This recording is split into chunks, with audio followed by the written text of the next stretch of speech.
আসসালামু আলাইকুম, সবাই কেমন আছেন? আবারও নতুন আরেকটি ভিডিও নিয়ে আসলাম। তো এই হাঁসের বাচ্চাটি হচ্ছে পেকিং স্টার 13 এর হাঁসের বাচ্চা। এর সাথে ডিম দিয়েছিলাম 14 পিস আমার মেশিনে।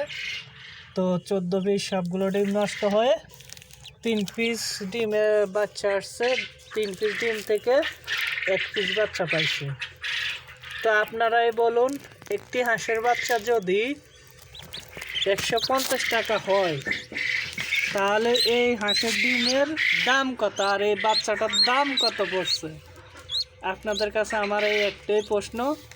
তা আমি আরও একবার বাংলা হাঁসের ডিম দিয়েছিলাম 40 পিস, একটাই বেড়েছে। ওটার খরচ পড়ছে 900 টাকা, বাচ্চার দাম পড়ছে 900 টাকা। এটার দাম কত পড়ে সেটা আপনারাই বলবেন। তো ধন্যবাদ সবাইকে ভিডিওটি দেখার জন্য। ভালো লাগলে অবশ্যই লাইক কমেন্ট শেয়ার করতে ভুলবেন না। ধন্যবাদ সবাইকে। আল্লাহ হাফেজ।